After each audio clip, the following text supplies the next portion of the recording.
প্রশ্নটাই আমার কাছে মনে হয় আমার জীবনের সাথে মানানসই না। আমি কোনোভাবেই এই দেশ ছাড়ব না। এই দেশ আমার। দেশ ছাড়বো তো আমি কখন, যদি আমার এমন কোনো অসুখ হয় যেটা দেশে কোনো আর রোগ, এই রোগ দেশে কোনো চিকিৎসা নাই, তাতেও আমি মনে করি মৃত্যু তো হবেই। দেশটাতে হওয়ার মতো শান্তি আর কোনো কিছুতে আমি পাই না।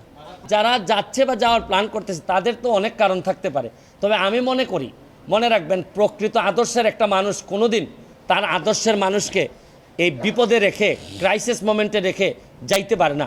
যারা যায় এরা কোনোদিনই কারো লোক ছিল না, এরা একমাত্র এদের ছাড়া কোনো চিন্তা এরা কোনোদিন করে নাই।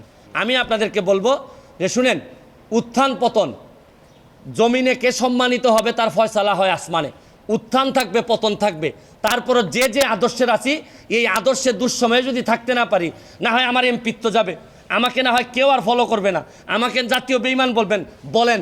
তারপরও আমি বিশ্বাস করি আমি জননেত্রী শেখ হাসিনাকে শেষ পর্যন্ত আমি চেষ্টা করব তার সাথে থাকার, এবং আমি কোনোভাবেই জামাত বিএনপিরে এই ক্ষমতায়, এই দুর্নীতিগ্রস্ত এইরকম একটা ক্ষমতায় আসার জন্য, বাধা দেওয়ার জন্য যা যা করা লাগে আমি করব।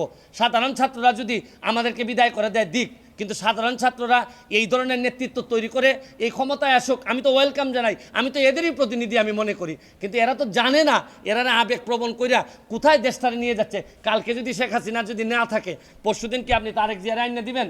আপনি কি কারে দিবেন? এই যে 14 জন আর 100 জন সমন্বয়ক আছে, তারা এসে ক্ষমতা নিক, তারা তো ক্ষমতা নিতে পারবে না। তারা কার কাছে নিয়ে ক্ষমতা দিবে এইটাই তো আমি বুঝতে পারি না।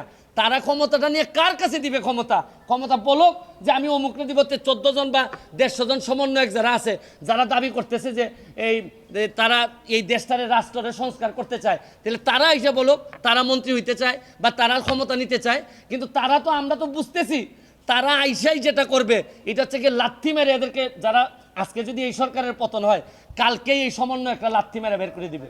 দিয়া জামাত এবং বিএনপির যারা এই ষড়যন্ত্রটা করে এই জায়গা পর্যন্ত আসছে, এরাই এই দেশের দায়িত্ব নিয়ে এই দেশটারে আগের 50 বছর আগের জায়গায় নিয়ে যাবে, কারণ এদের রক্তের মধ্যেই বাংলাদেশ।